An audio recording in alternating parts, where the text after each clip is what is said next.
My relationship with the Christopher Ward brand started about 7 years ago when I bought a version 1 43mm white C60-600 Trident Pro.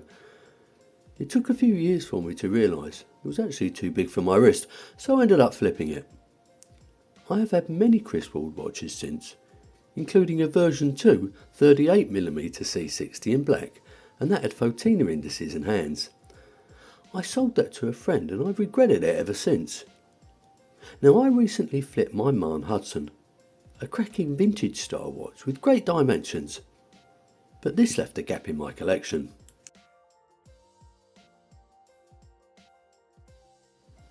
I then thought what would be better than reuniting myself with the C60 once again, so I got myself on eBay. I specifically wanted the 38mm, but most were larger. As soon as one came up for a sensible price, it sold before I could even click on the button.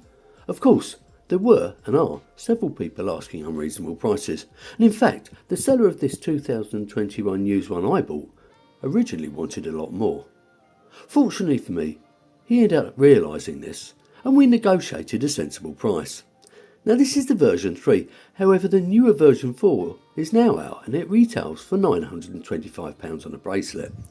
And welcome to my unpaid and unsponsored review of the Christopher Ward C60-600 Trident Pro, version 3.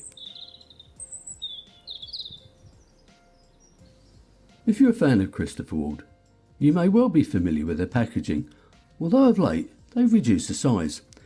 It's a very deluxe long wooden box, and inside you get a cleaning cloth, instructions and the Christopher Ward 60/60 warranty, which means you can actually return the watch within 60 days if you're not happy, and you get a 60-month warranty covering the movement.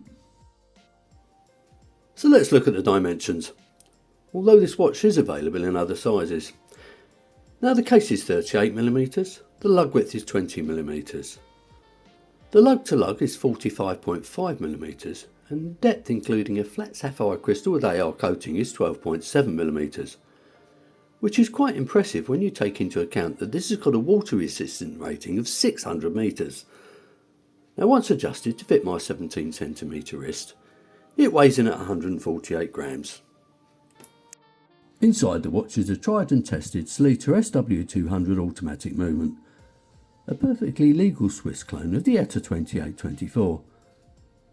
Despite not particularly liking hand winding, they are a robust and reliable movement that offers good accuracy, hacking and a 38-hour power reserve.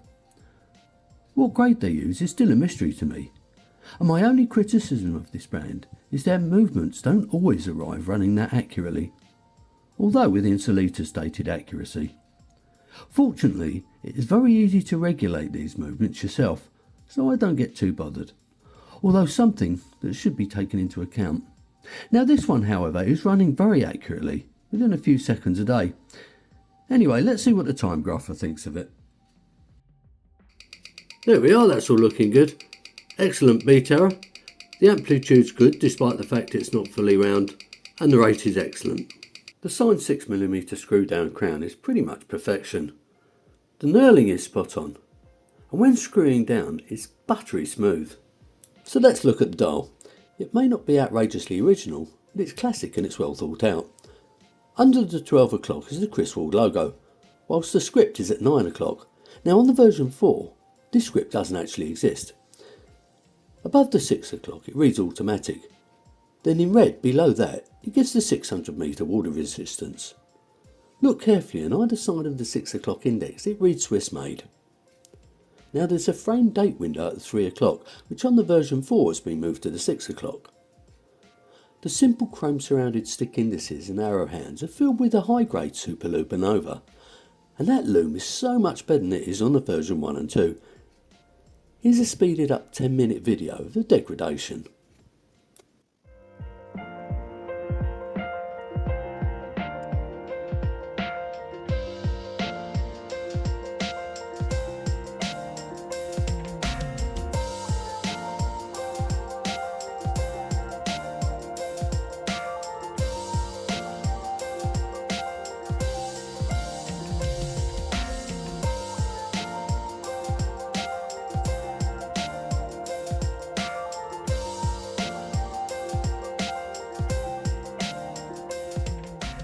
The bezel was an absolute delight, even though I'd like just a little bit more resistance. That said, bezel action is quite subjective. No surprise, there's no backplay, there's no bounce, and it all lines up perfectly. Now the insert is a gloss ceramic, and whilst loomed, it doesn't quite keep up with the dial, and that's the norm. Now Christopher Ward pride themselves on their bezels, and I can see why. Now it's time to have a little listen.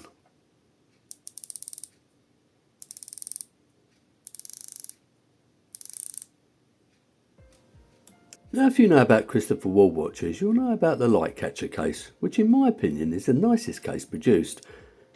It's a combination of fine brushing and polishing. It's beautifully shaped, and it makes the watch appear slimmer than it actually is. Now for reference, here's a picture of it on the back of my 6 3/4 inch wrist.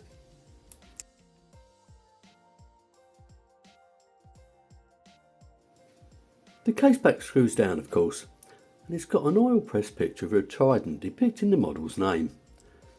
Around the outside is some basic information. To be honest, the quality of the case and this case back separates this watch from many others in its class. Moving on to the bracelet and clasp. Perhaps a little boring, but this one has got the all brushed oyster style bracelet, and it's got male end links. But don't worry though, the end links drop straight down, so they don't really add to the lug to lug. Now it's no surprise, the end links fit perfectly to the lugs, and as an added bonus, you get quick release spring bars. Now it tapers down from 20mm to 18mm, then back up to 20mm for the clasp. If you need to adjust the bracelet, which indefinitely will do, you'll have to be familiar with the pin and collar system, although I believe the newer versions have got screw pins. Okay, it's a bit fiddly, but arguably the most secure system. The brushed and signed clasp is fully milled, and it's got the well-known on-the-fly adjustable system. Now this one was a little bit scratched up when I received it from the original owner, but 5 minutes with the green scouring pad and it looks so much better. To be honest, anyone who's owned a Christopher Ward watch on a bracelet will have little to moan about, especially as they're so comfortable. So I've just about covered the watch in reasonable detail.